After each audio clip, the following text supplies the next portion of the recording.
pour le partenariat sénégalo-mauritanien.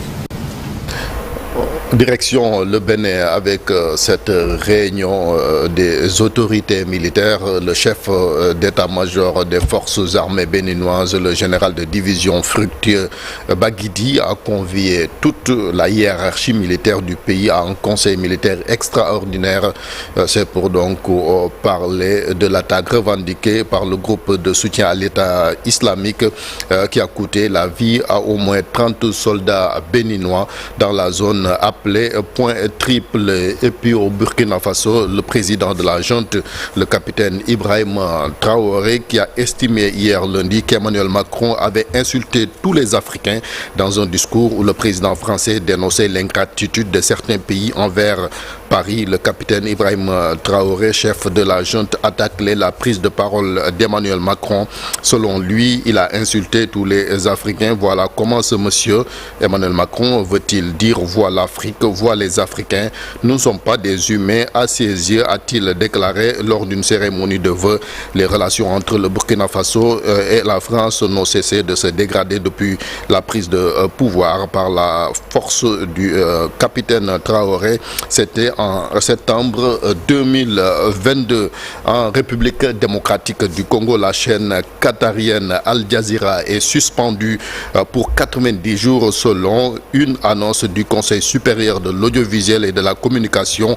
Hier lundi, le 10 janvier, les accréditations des équipes de la chaîne de télévision avaient été retirées par le ministère de la Communication. Les autorités congolaises reprochent à Al Jazeera la diffusion d'une interview de Bertrand Bisimwa, l'un des responsables du groupe armé M23 qui sévit dans l'est du pays.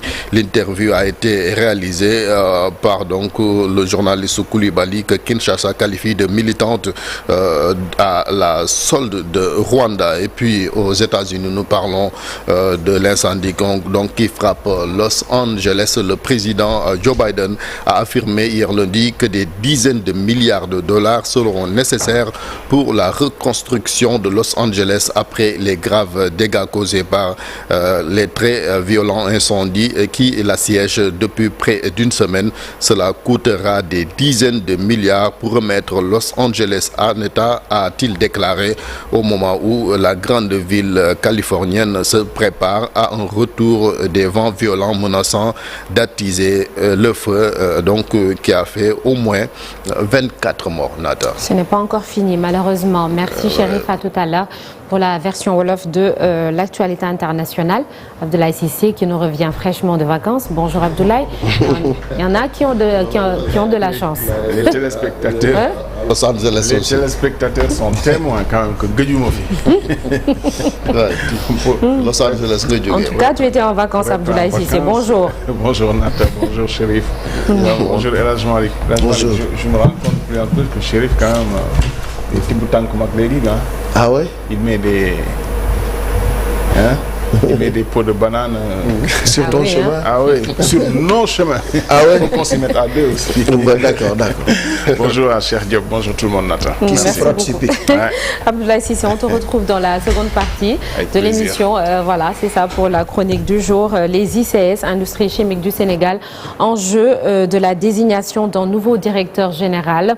Et notre invité ce matin, comme annoncé tantôt, Saourou Sène, secrétaire général honoraire du SAEMS, le syndicat autonome des enseignants du moyen secondaire du Sénégal. On va parler éducation et ce sera aux alentours de 8h45. Tout de suite, la une des journaux parus ce matin.